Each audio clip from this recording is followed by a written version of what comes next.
Today we're here to launch for a coupled payment for suckler cows and breeding ewes. We feel we have been totally left behind by IFA and we're now fighting for our life.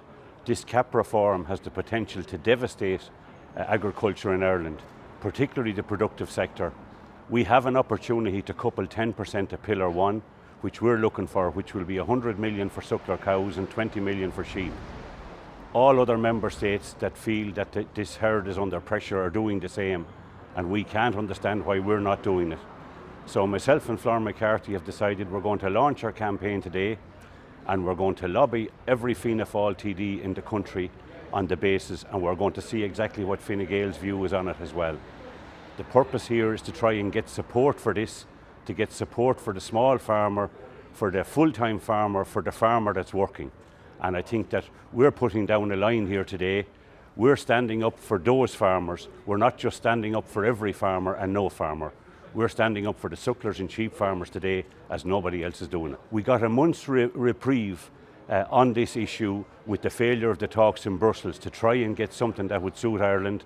We're sitting on our hands and we're going off on a climate change racket.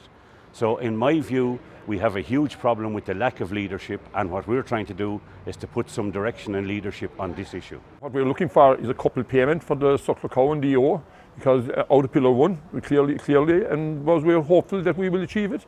You know, I mean, we're appealing to our Minister of Agriculture, Charlie McConnell, and but he's in a unique position. He's following the footsteps of Ray McSherry, who would have been Minister of Agriculture and Commissioner in the Sligo man.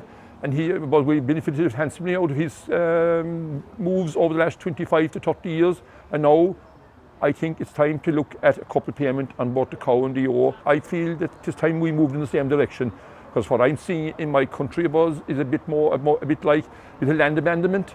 I mean, and also I look at the national park in Killarney where it burned, for 2 or 3 days, and for the reason it stopped, it came to land that was managed. When I mean my managed land that is being farmed, and that land is farmed at a cost, and I feel that the money has to go to them to have the stock on the land, because that's the only way they can actually afford to have the stock. We're going to fight for our suckler herd, for our sheep flock, and we're going to retain family farming in Ireland to the best we can. Thank you very much for your attention. Thank you.